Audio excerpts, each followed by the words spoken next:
You speak French. Ma langue est le français, je rêve et je pense en français. J'ai tendance à valoriser les gens. Je les valorise en les écoutant, en montant.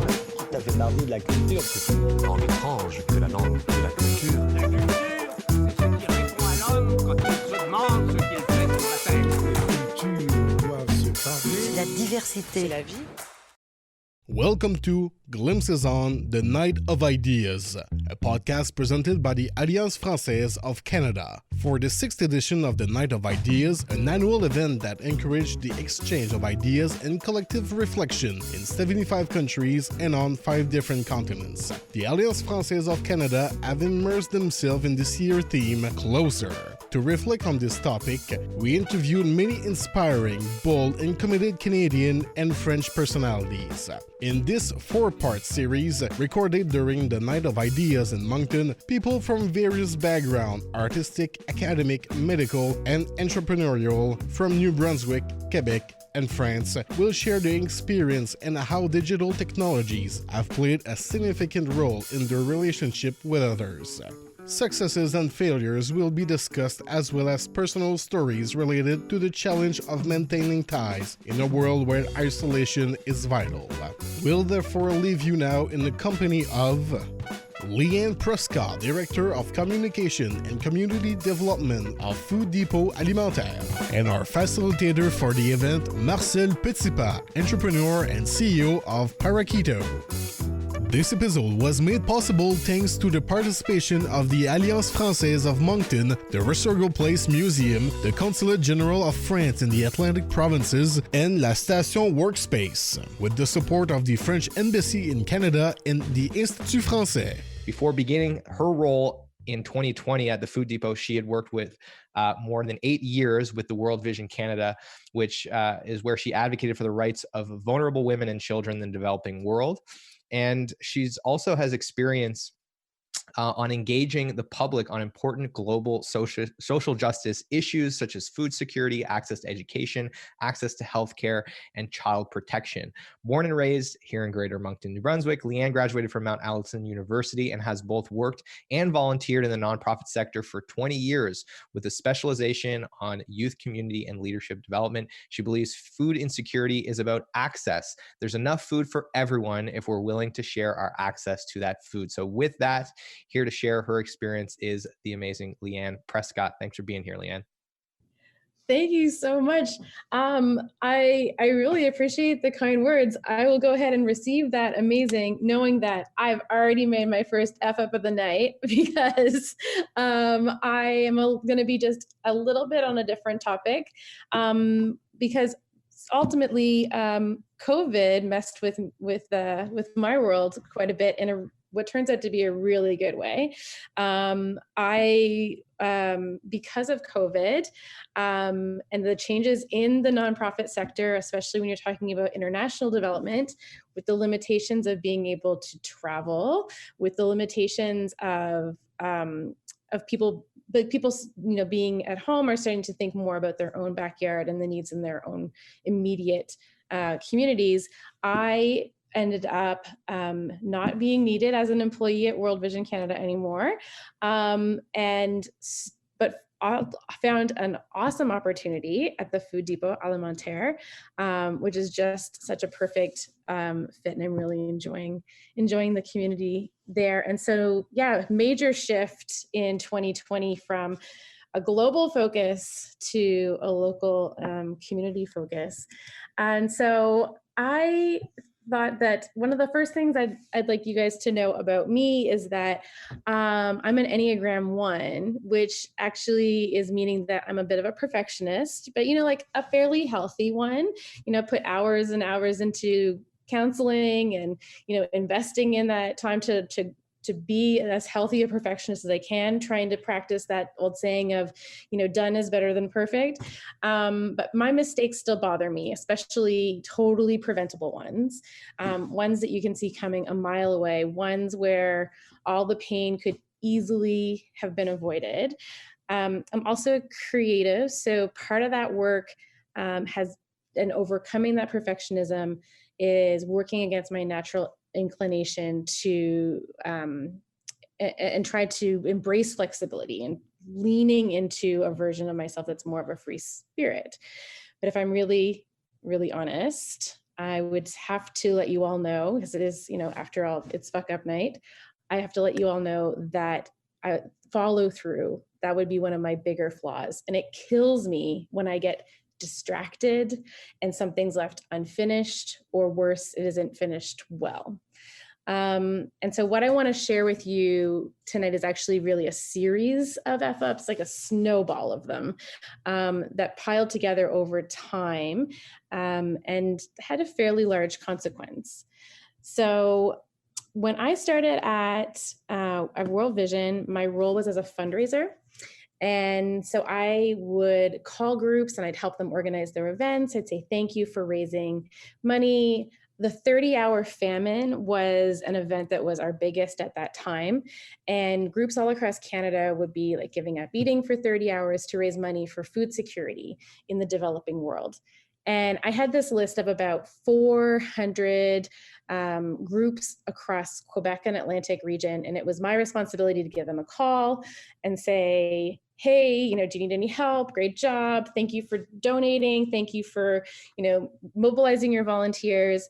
And, I felt pretty confident. I felt pretty good at it because as a perfectionist, I had that list of groups and I could go through that list and I could talk to everybody and just, feel like I was getting stuff done, moving things along for the kids. That was, when you're working in the nonprofit sector, it's that passion that drives you and keeps you going forward. And, the stakes can feel quite high because there's real lives that are impacted when those funds don't get raised and those programs can't go. So every year, even after my role had changed and I wasn't necessarily raising funds anymore, I was doing more advocacy work, I would still get calls from group leaders. And there was this one group here in New Brunswick that was super solid. And they'd been doing 30-hour famine well before my time, and they would raise like 3 times more than a group double their size. Like they were just killing it in, just a small group of teenagers, maybe about 10 students. And every year, their faithful leader, she would like call me up on the phone just to celebrate and tell me how amazing her group was. And then she'd say how proud she was. And, I'd say, thank you. It was always a good time. I remember the year that she asked me for t-shirts for her group. We were phasing out the t-shirts at that time because the research was showing us that students weren't motivated by incentives like gifts and t-shirts. They were wanting to just get involved in the cause more because they felt a passion for it. They wanted to see the funds going to the programming more than they wanted to get a t-shirt. So we were phasing them out. And she asked me for t-shirts for her group. And I thanked her for her time and the efforts of her group and apologized that we weren't going to be able to send her any t-shirts. She was disappointed, but still looking forward to next year's event. The next year, she called me with another amazing fundraising report. She asked again about the t-shirts and let me know that this was most likely going to be her last year organizing. I thanked her again for her leadership. And then I apologized that I didn't have anything to send out to her students. And she expressed her disappointment and asked me to change the contact information so that I'd be now dealing with the new leader. So I took down that information with great detail, but I failed to follow through on the request. And the next year we sent that same leader the information for the 30-hour famine as we always did. And when the event was done, she gave me a call and she asked that I remove her from the mailing list again. And I thanked her. I apologized for my mistake. And again, I took down the information with great pain and detail. So I have something that I wanted to show you guys. I didn't do a slide presentation, but these right here, whoo, I shouldn't throw them at the computer. These are my notebooks. Can you see them okay? Let's see here. Yeah, here we go. These are my notebooks. So this is the representation. This is just my time at World Vision. It's like I'm just brand new at the Food Depot. These are my notebooks from at World Vision, and as you can tell, they are plentiful. And at some point, as part of my organization skills and keeping things moving, I started writing in these notebooks, and there are my ideas, my to-do lists, many doodles. And somewhere in this huge pile are the details of that contact information that she shared with me, not once, not twice. Oh yes, there's more to the story, more than 3 times, somewhere in this stack. I like taking notes, but that perfectionist side of me loves crossing things off of a to-do list. Okay, so the next year she calls me again, and she explained, I know we're just a small group, but these kids work hard. Is there any way you could send them a letter to say thank you? Like, I know you're busy with groups that raise more money, but you still have the wrong contact information for our group, and I'm still getting mail from you. And I was so embarrassed. Just really, I couldn't believe that this had happened again another time.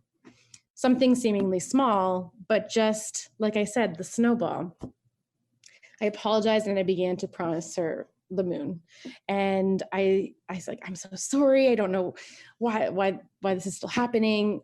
I can do better than a letter. Like, let me order you a plaque for the students to hang in their youth room. And she said, no, like a letter is fine. And at this point, like, I'm really starting to get the sense that she really doesn't believe that I can get this done for her. And I said, no, I insist. I will make sure to send you a plaque. Now, I don't remember where I was when I got this message. I remember writing it down, but I don't think it was in a notebook. And I'm pretty sure that it wasn't anywhere near my office. Like, I have a memory of being, maybe somewhere near a barbecue outside in the summertime. So I did, however, design the plaque, used a PowerPoint, and it looked good. And months went by and I still hadn't sent it to the printer. And when I found it, like, perfectly labeled, and it was just sitting there, e-filed, I'd realized my fuck up, and this was bad. This was even, what happens next is even worse, because I had overpromised and underdelivered, and my perfectionist self was mortified that this would happen again. And I was just way too embarrassed to send it so late. And I think a big part of me was actually hoping that she would probably just forget. And so another campaign season comes and goes. She calls me this one last time. I see the name on the phone and immediately remember my cowardice. And like, even still, it bothers me. This time she was calling to say to remove her from the mailing list completely, to remove her group. She was done.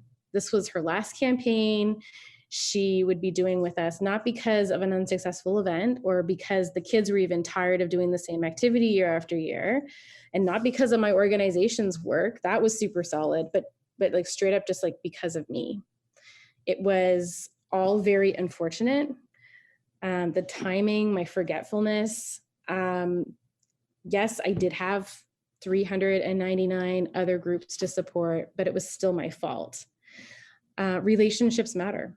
Relationships with your customer matter, with your donor matter, and the people who invest in your passion and your purpose, like, they really deserve to be noticed. And my lack of follow through, however innocent, really left her feeling unseen and unheard and undervalued.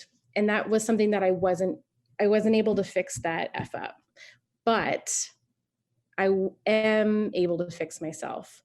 So I took a look at my system. You remember my system?